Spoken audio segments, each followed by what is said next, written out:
As always, welcome to Werewolf the podcast. This is your werewolf Will speaking, and we are on episode 163. We're in part 3 of looking at William Marshal, the greatest knight that ever lived, and the reason for it, because he was a werewolf. Yeah, he really was. No, I mean, there's nothing historical that says he wasn't, is there? Hey. Anyway, please support us by following us on the Facebook groups and Facebook and Twitter and Instagram and all those different things. If you go down to the description for the show, just below, just there, see there's words and stuff. If you go in there, there's links. If you could follow us, if you could share us, if you could rate us, if you could do any of that, that would be really helpful because we know you're great and you know that we love you deeply. Thank you for listening. Enjoy! Left hindquarters, spear! Flashes into my mind. I lean forward over my destrier's back and I feel the tip of the spear hit my backplate, pushing me as I lean. It skates up my backplate and pops over my shoulder, shredding my surcoat as it travels. As per usual, Fen had saved me. In this case, from being skewered. As I lean forward to avoid the spear, I push the point of my sword into an infantryman's shoulder. It goes in at his clavicle and out through his back. He looks at the hilt more in surprise than pain. Although the pain, I know, will follow soon. Bastard kicks forward at another man trying to control his bridle and bites several fingers from his reaching hand. The man folds around the kick by those brutal hooves. I love the weapon, which is my horse. He is as well trained as I for the fighting of men. The name, I realize, may seem a harsh one. The name Bastard, that is. But he suits it well enough. For all but me, an utter bastard is what he is. Using just my knees, I turn Bastard on the spot in a beautiful pirouette. As I do so, I start to sit up and lift my shield under the spear that missed its home and draw my sword from its meat sheath deftly. Once the sword is taken from it, the man's body falls in convulsions as blood gouts through his fingers. He tries to stem the bloody river from the wound with his hands, he does. Pointless and desperate. I use the turning momentum of my destrier to bring the sword clear and let the injured man be crushed beneath Bastard's stamping hooves. Screams and cries of the man under the horse last only a few moments before he's silenced by his own timely death. As I move the shield, the spear wielder falls forward because of the pressure he's applying to the spear. He's not caught his balance, so I turn my blade and slide it flat down the spear, removing the fingers of the man's lead hand as I do so. There's a moment when I see those fingers fly, and with joy, I tell Fenrir that this man will never use a cowardly tool like that spear again. I've managed to get myself separated from my own army, I have, and I've been pushed into the courtyard of this place by which the armies clash. I have managed to fight myself from the center of the square to the back wall in order to have my rear clear of attackers. I've already slaked my sword in many a man today. I have many advantages over these ordinary men, you see. One is that I have a well-trained warhorse. Two is that the men here will be trying to capture me and not kill me. They'll want my kit, horse, and myself alive for ransom, you see. Little do they know that I'm worthless in comparison to many of the men on the field today.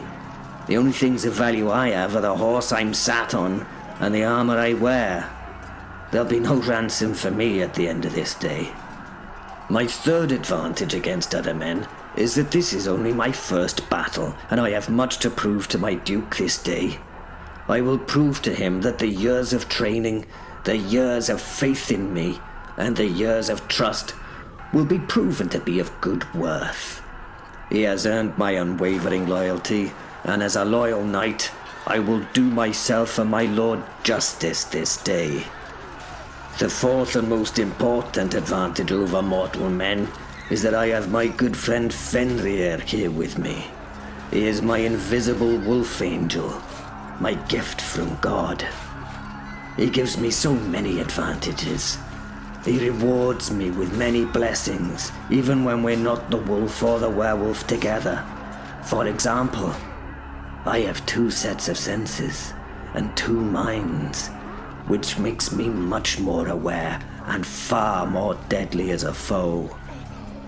In the courtyard are the remnants of a band of infantrymen. About 8 or 9 still stand.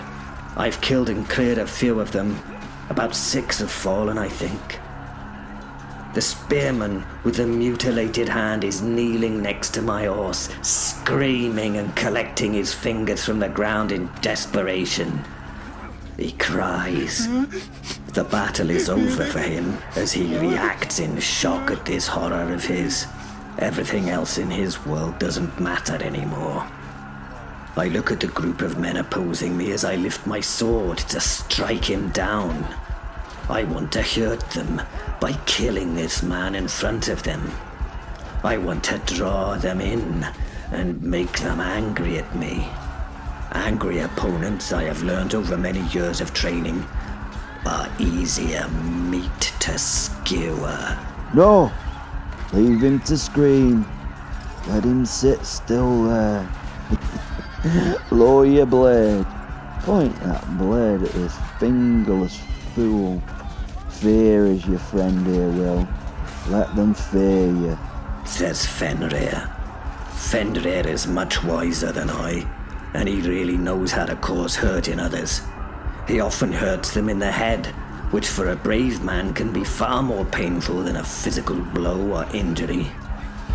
The kneeling man is weeping now and crying. I could easily kill him as he laments at his loss, but I can imagine from the point of view from his fellows that my leaving him to scrabble and bubble is either terrifying or infuriating, or both. Either way, mental warfare is Fenrir's strength. So I listen and stay my blade. Sit up now and face him. Aye, that's good. Stay still. Don't move. Let them have to engage you. The wolf soul tells me, and again I listen. That's it. Look at them. Look at them. If you charge them, they'll have to respond. Let them build courage to attack you. Make it their choice to engage. Look at them. Look at them. Feel it. Feel it, Will. They're already questioning if they should run it up. And they bloody should. I love his mind. As I've told you before, Fenrir has given me gifts as my partner in this life. This wolf angel has given me his wolf's gifts. He's given me the senses of the predator. He's increased the strength of this human form by several times. He's given me the ability to heal massive injuries within moments of being afflicted. My mind is sharper, and in the midst of madness, I seem to be able to have some control of my perception of time. When fighting, I seem to be able to slow time down and spot the gaps and attacks much sooner than my opponents do. This with the advice that Fenrir gives me. I am blessed. Bastard is my Destria. He is my warhorse, and he is a bastard. I love him. He now shakes his head and prances his front feet. I think the wolf soul affects him too, I do. I think Fenrir makes the horse a little predatory too. He wants to attack and hurt. His nostrils flare as he smells the blood in the air. He is a king of his kind. Submit, my lord, submit! A man shouts. Submit! Submit! You are outmanned here today, lord. Submit! I hear the desperation in his voice. I smell the man's lies. He is bluffing, and he is in fear.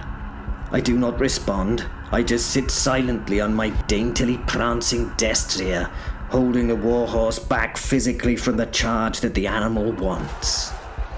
The men look at each other as they form a nervous semicircle around me. They are getting ready to attack each of them, trying to gain some bravery from the others present. A large, expensively armored man stands at the center and directs the men, sweeping each arm to set them ready to wound and kill.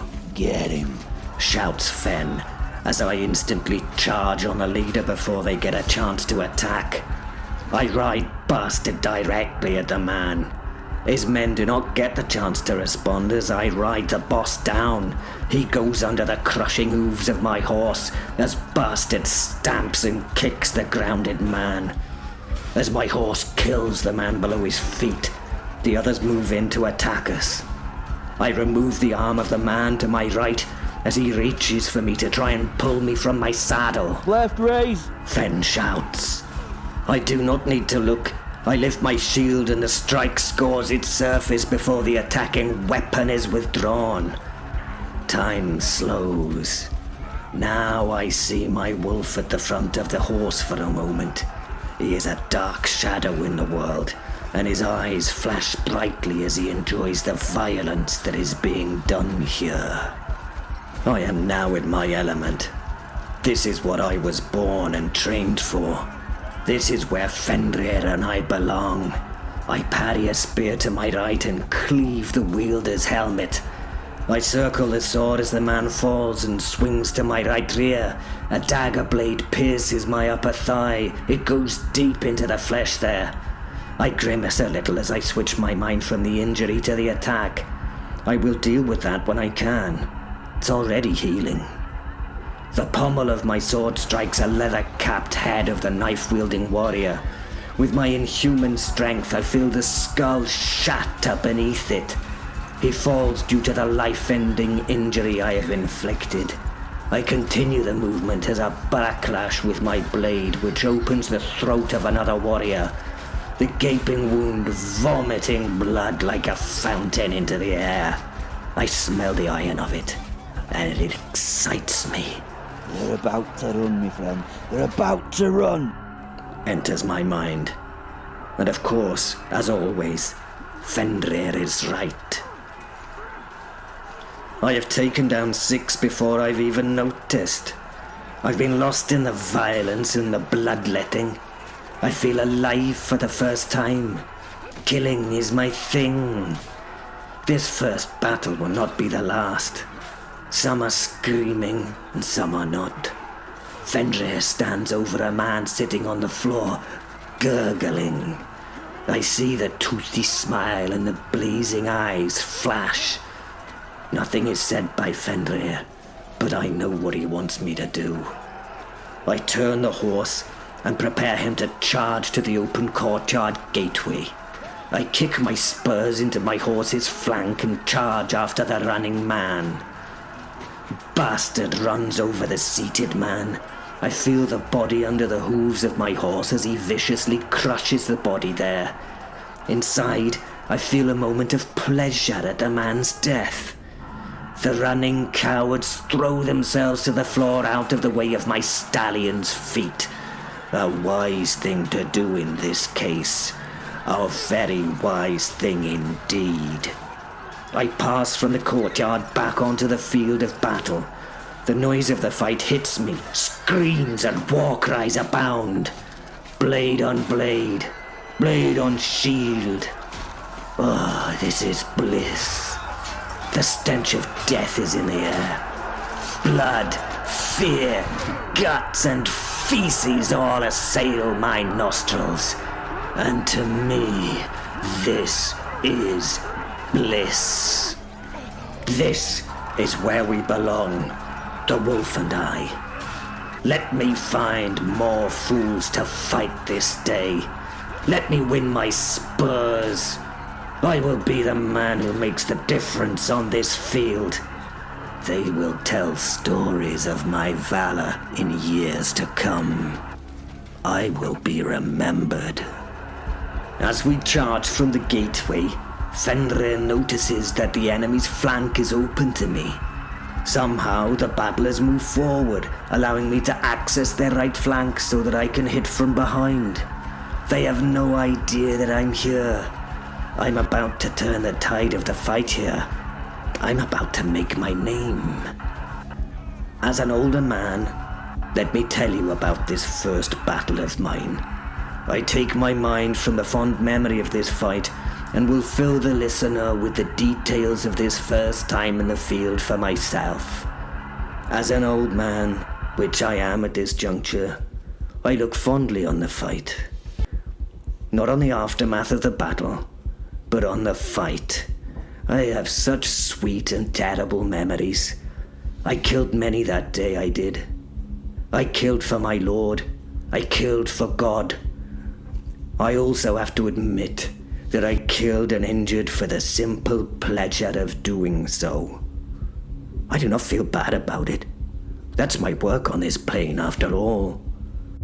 My patron, de Tonquerville, knighted me, and I joined him on his campaign in the north of Normandy. I made my name on that field, but I also suffered ridicule, which taught me to be much more ruthless.